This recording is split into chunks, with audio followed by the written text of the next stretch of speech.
नमस्कार, मैं हूं आपके साथ विभा उपाध्याय और आप सभी दर्शकों का अन्नदाता कार्यक्रम में स्वागत करती हूं। हमारे देश का किसान जन का पोषक है, वो श्रम का देवता है, अन्नदाता है। उसमें ही भारत की आत्मा निवास करती है और ऐसे ही किसानों की प्रगति के लिए हम खेती बाड़ी से जुड़ी हुई बहुत सी नई लाभकारी जानकारियां हर रोज सुबह लेकर आते हैं। तो चलिए कार्यक्रम शुरू करने से पहले देखते हैं क्या है आज के अन्नदाता में। बारिश के पानी से वेल रिचार्ज करके पाया पानी की समस्या से छुटकारा। समय पर करें गेहूं की कटाई, मड़ाई और भंडारण का कार्य। राज्य में लगातार पानी की किल्लत बढ़ती जा रही है, वो चाहे पीने के पानी की समस्या हो या फिर सिंचाई के पानी की हो। राज्य के कई क्षेत्रों में पानी की विकराल समस्या है। दिन प्रतिदिन जल संकट और गहराता जा रहा है। कई जिलों में दूर दराज के लोग कई किलोमीटर दूरी तय कर पानी लाने को मजबूर हैं। ऐसे में आप क्या करें, किस प्रकार से पाएं इस पानी की विकराल समस्या से छुटकारा? जी हां, आज हम आपको गांव उगरियावास जिला जयपुर के किसान महेश कुमार से मिलवाने वाले हैं, जो वर्षा जल को इधर उधर बहने से रोककर बारिश के पानी से अपने कुएं को रिचार्ज कर रहे हैं और इस पानी की समस्या से छुटकारा पा रहे हैं। तो ये किसान किस प्रकार से कर रहे हैं बारिश के पानी से वेल रिचार्ज, आइए जानते हैं खुद इन्हीं से।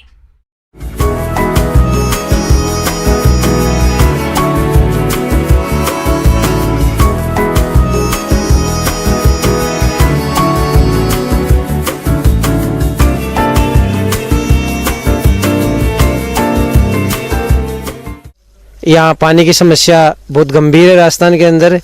तो पानी की समस्या को वो देखते हुए, और इतना पानी बरसात के अंदर इकट्ठा होता था तो उसको देख के मैं ऐसा सोचता था भाई मैं ऐसा करूं, बहुत पानी व्यर्थ जाता है, क्योंकि पूरा जमीन का पानी इधर उधर भागता था। अपने राज्य में लगातार भूमिगत जल स्तर में गिरावट आ रही है। पानी की दिन प्रतिदिन समस्या विकराल होती जा रही है और अपने राज्य में बारिश भी बहुत कम होती है, और जो बारिश होती भी है उसका पानी भी इधर उधर बहकर चला जाता है, जो किसी काम में नहीं आता है। तो जैसा कि ये किसान इस बहने वाले पानी को रोककर कुएं में डालकर वेल रिचार्ज कर रहे हैं। ये पानी की समस्या को देखते हुए मेरा मकान बहुत बड़ा सारा था और जो टिन शेड लगा रखे थे वो थे, तो मैंने कहीं 2-4 जगह देखा था भाई ऐसे पानी का मतलब वो बना रखा था इन्होंने। तो उसको देख के मैंने भी उसके बनाने के बारे में सोचा, पर उस टाइम मेरे पास मतलब थोड़ी आर्थिक तंगी थी। उसके बाद जैसे जैसे मैं वो किया तो बाद में मैं वो पाइप वगैरह जो भी प्लास्टिक के हैं वो लाए मैंने, और सब मकान से ऊपर छत से मैंने पाइप उतारे और पाइप एक जगह पाइप उतार के मैंने, ये पूरा मेरा मकान है, इसके ऊपर से जितने पाइप थे उनको सबको एक जगह करके और एक जगह नीचे उतार लिया ज़मीन पे। उसके बाद मैंने ये जो मेरे टिन शेड लगे हुए हैं उधर, उनको भी मैंने पाइप काट के, क्योंकि वो टिन शेड का पानी नीचे गिरता था, तो मैंने एक पाइप गोल पाइप का आधा आधा काट के और फिर उसके नीचे लगा के मैंने उनको बांध दिया और पैक करवा दिया वेल्डिंग करके।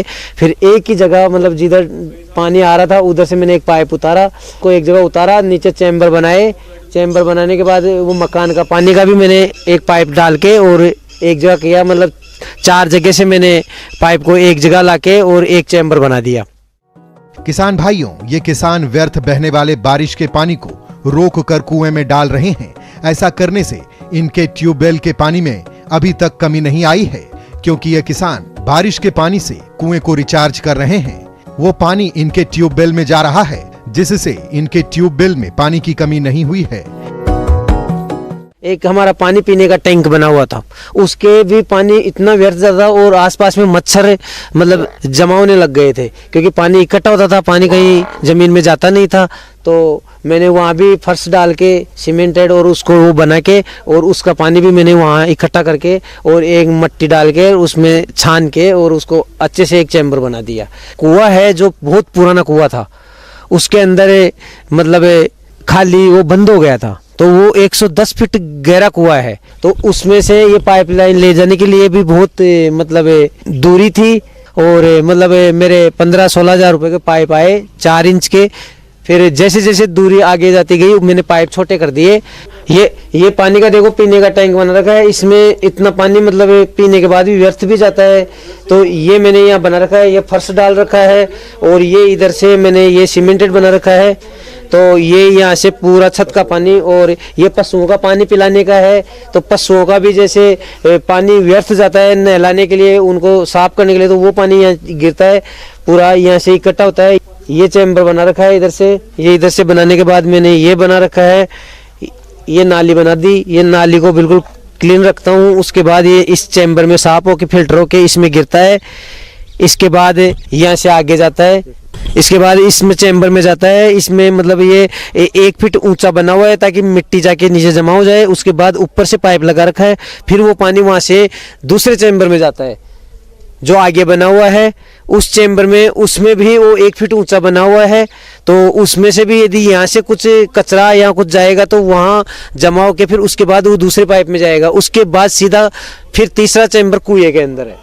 तो उसमें पानी आना बंद हो गया था, तो वहाँ से जो पानी का चूहा है वो 250 फीट के लगभग है। तो मेरा कुआं और उसमें मतलब 140 फीट का मतलब फासला है, और जो मैंने ट्यूबवेल करा रखा है उसमें मेरा 100 मीटर का दूरी है। तो मैंने आज से 6 साल पहले मैंने बोरवेल करवाया था, उसमें 14 नोजल चल रहे थे। अभी मैंने ये पानी इकट्ठा करके और मैंने कुएं में जब से छोड़ना स्टार्ट किया, उसके 2 या 3 महीने के बाद जो पानी मतलब नीचे ज़मीन में जाने लगा वो साफ होके फिल्टर होके, तो और भी उसके बाद मेरे ट्यूबवेल के अंदर मतलब उतना यथास्थिति में पानी है जो आज भी मेरे मतलब वैसे के वैसे चल रहा है 6 साल बाद में भी। और मतलब कोई चीज़ की मतलब समस्या नहीं आई। नहीं तो गांव में मतलब आसपास में 1 साल भर से या 2 साल से ज़्यादा बोरवेल नहीं चलते हैं। पानी का स्तर बहुत जल्दी से नीचे जा रहा है। पर मैंने तो इस समस्या से इतना निजात पाया और इतना खुश हूँ कि मैंने ये जो लोग 2 बोरवेल करवाते थे उनमें खर्चा करता था, मेरा अभी 1 बोरवेल ही चल रहा है। तो उससे मैं इतना खुश हूँ कि मेरे को कुछ भी टेंशन नहीं होती। मेरी खेती बाड़ी आराम से मतलब पर्याप्त मात्रा में हो रही है। मतलब किसान भाइयों, जैसा कि ये किसान वेल रिचार्ज करके बहुत खुश नजर आ रहे हैं, और इस किसान की तरह आप भी वेल और ट्यूबवेल रिचार्ज कर सकते हैं और इस घटते भू स्तर को काफी हद तक रोककर पानी की समस्या से छुटकारा पा सकते हैं। खर्चा उठा के अपन बनाएंगे तो उसका इतना फायदा होता है। बारिश आती है तो 5 मिनट के अंदर इतना पानी इकट्ठा होता है, और बरसात के दिनों में तो कई खड्डों में पानी भर जाता है, मच्छर हो जाते हैं। वो भी मेरे यहाँ समस्या नहीं है, क्योंकि मेरा पूरा पानी इकट्ठा होके और एक ही जगह कुएं के अंदर जाके जमा हो जाता है। और कम से कम इतनी बरसात होती है तो 3 या 4 बोरवेल चलेंगे उतना पानी एक साथ निकलता है, और 5 मिनट बरसात होगी तो मतलब वो भी पानी व्यर्थ नहीं जाता है। ऐसे सभी किसान भाई यदि करेंगे तो किसी के भी, सबके मकान टिन शेड लगे हुए रहते हैं तो इतना पानी इकट्ठा होता है। सब लोग करेंगे ना तो मतलब पानी की समस्या से अपन कुछ हद तक अपन निजात पा सकते हैं। किसान भाइयों, अब लेते हैं एक छोटा सा ब्रेक।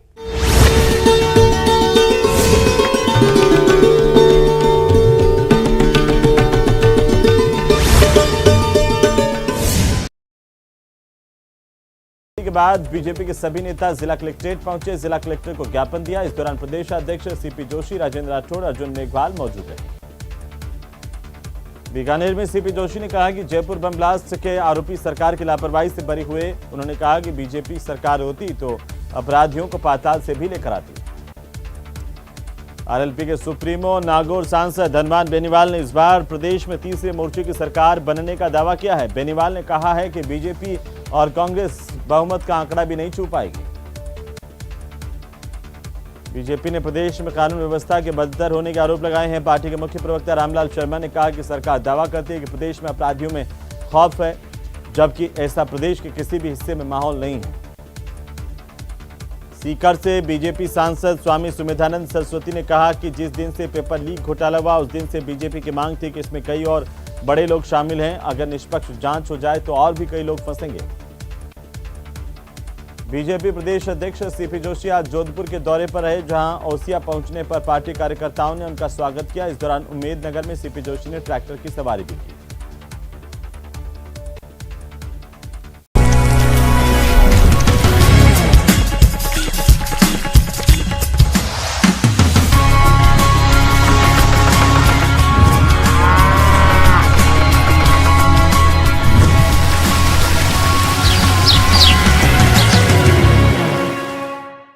ब्रेक के बाद आप सभी दर्शकों का अन्नदाता में स्वागत है।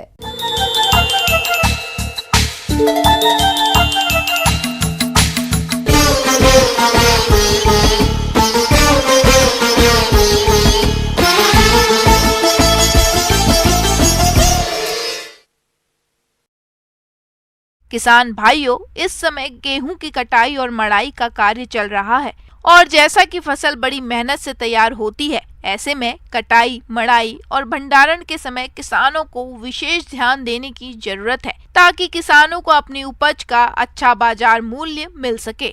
तो आप किस प्रकार से करें गेहूं की कटाई, मड़ाई और भंडारण का कार्य, इस बारे में जानकारी दे रहे हैं विषय विशेषज्ञ डॉक्टर धर्मेंद्र सिंह।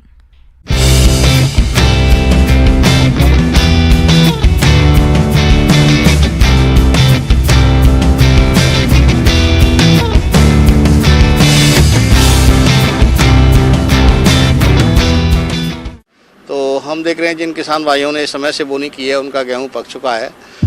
अक्सर देखने में आता है किसान भाई कड़ी मेहनत करके फसलें उगाते हैं, पर जब समय आता है फसल कटाई का तो जल्दीबाजी कर देते हैं, जिसके कारण उनको उत्पाद का अच्छा लाभ नहीं मिल पाता। यदि किसान थोड़ा सा जागरूक रहे और फसल की परिपक्वता की सही पहचान करके कटाई करे तो अधिक लाभ मिलेगा।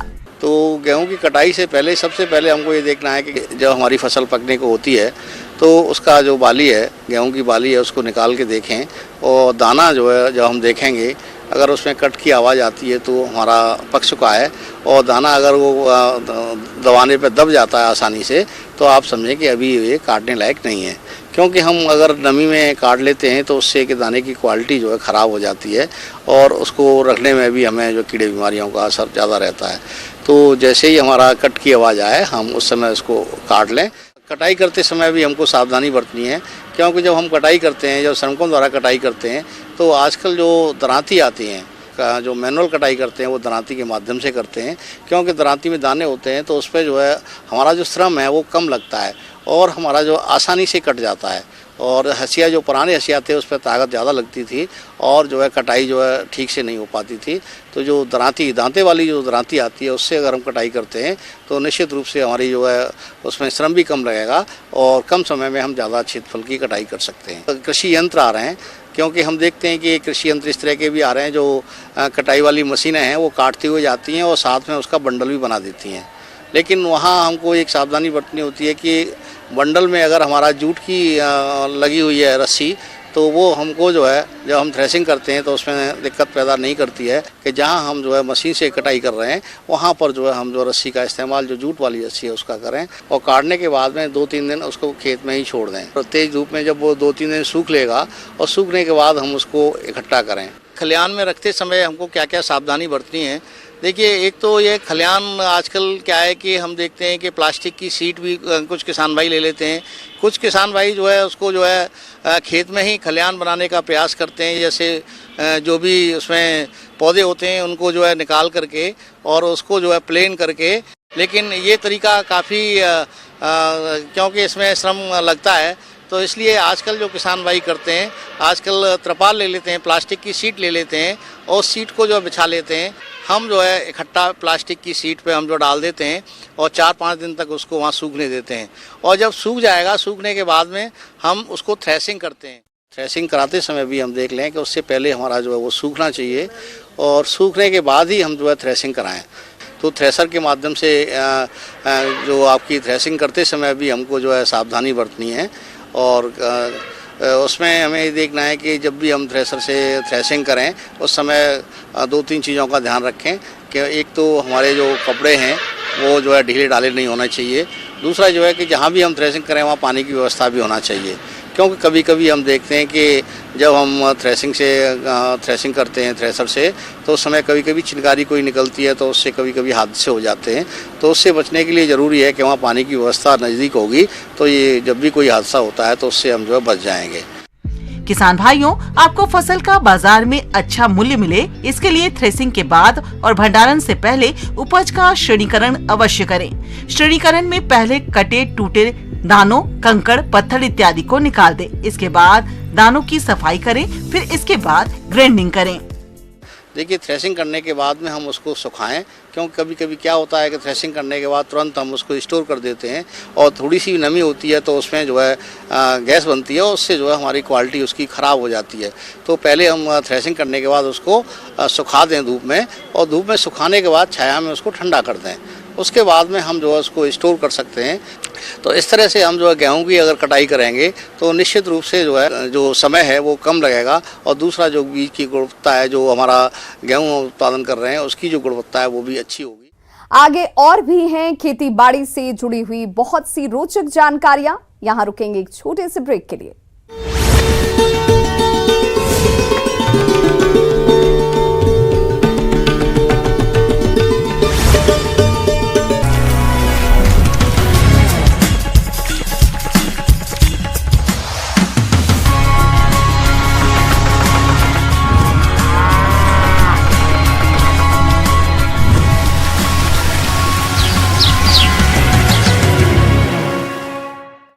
ब्रेक के बाद एक बार फिर से आप सभी दर्शकों का अन्नदाता कार्यक्रम में स्वागत है।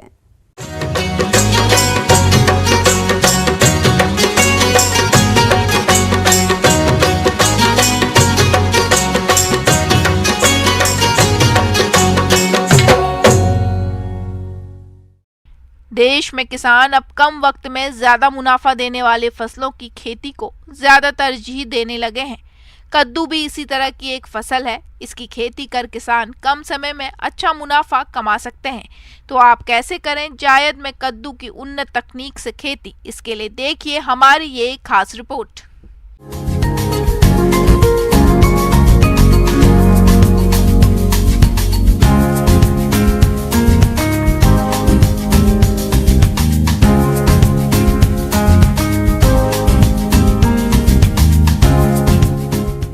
किसान भाइयों, कद्दू की फसल के लिए शीतोष्ण और समशीतोष्ण जलवायु को अच्छा माना जाता है। गर्मियों का मौसम कद्दू के पौधे की वृद्धि के लिए अच्छा माना जाता है। इसके अतिरिक्त बीजों के अंकुरन के लिए 20 डिग्री तापमान और फलों की अच्छी वृद्धि के लिए 25 से 30 डिग्री के तापमान को अच्छा माना जाता है। इसलिए यदि आपके पास सिंचाई जल की भरपूर व्यवस्था है तो आप गर्मी के मौसम में कद्दू की खेती करके कम समय में अच्छा लाभ प्राप्त कर सकते हैं।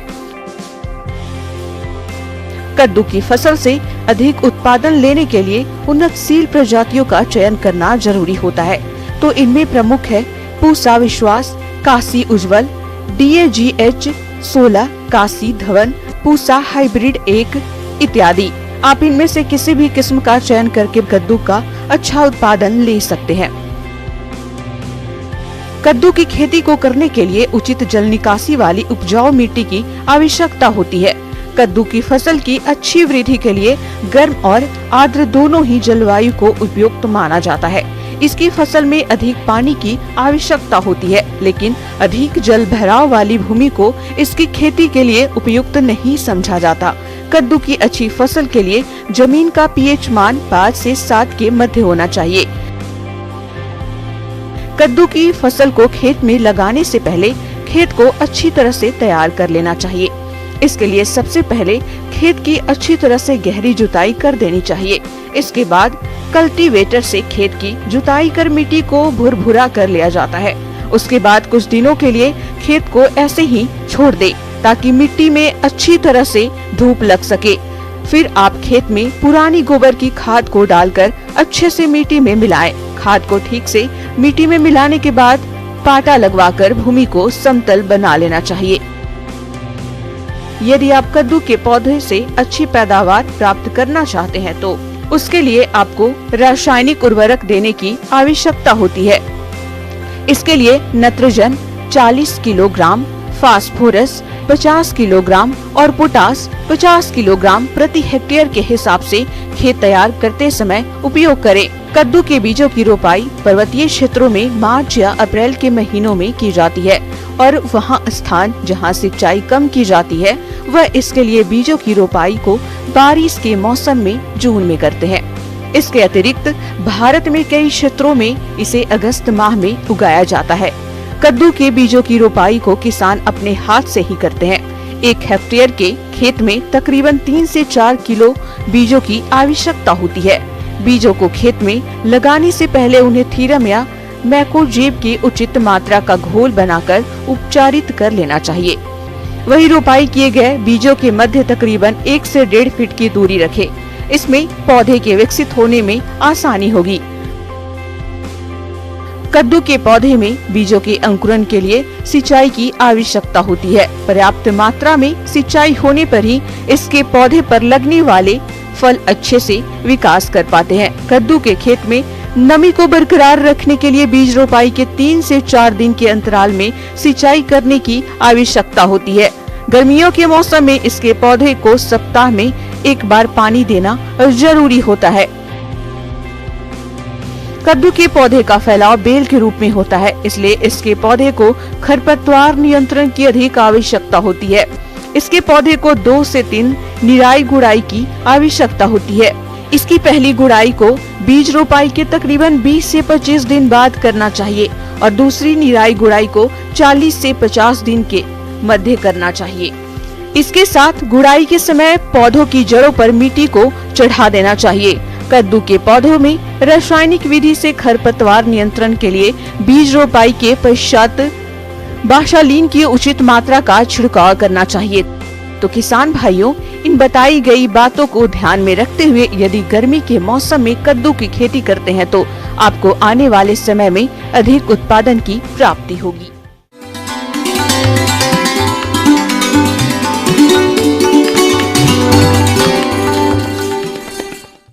आइए जानते हैं अन्नदाता निःशुल्क फोन के माध्यम से पूछे गए समस्याओं का समाधान। आज की अन्नदाता हेल्पलाइन में हमने जिस प्रश्न को शामिल किया है उसे पूछा है गांव रंगपुर जिला कोटा के छगनलाल ने। आपने गाय की जर्सी नस्ल के बारे में जानकारी चाहिए है, तो इसके लिए देखिए कार्यक्रम का यह अंश।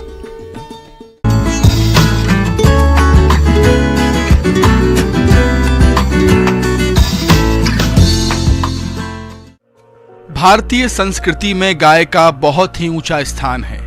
प्राचीन काल से ही ये भारत की अर्थव्यवस्था की रीढ़ रही है।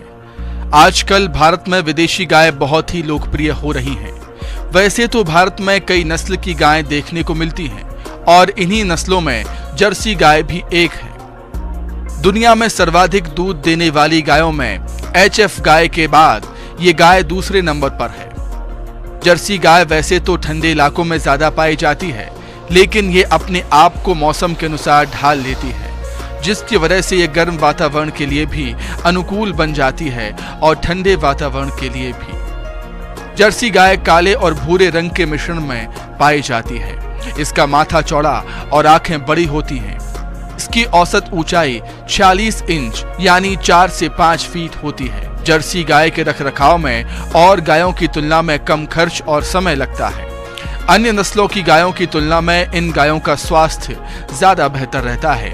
इसके अलावा ये गाय अन्य गायों की तुलना में दूध का उत्पादन भी बहुत जल्दी करने लगती हैं। ये गाय सामान्यतः प्रतिदिन 20 से 25 लीटर दूध देती हैं और अन्य गायों की तुलना में बहुत अधिक है।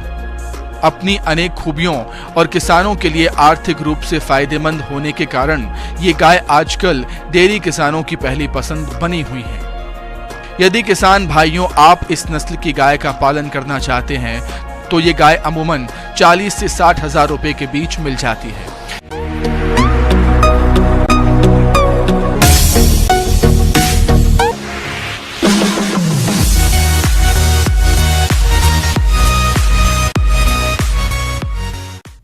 एक नजर डालते हैं राज्य के कुछ मंडियों के प्रमुख फसलों के बाजार भाव पर।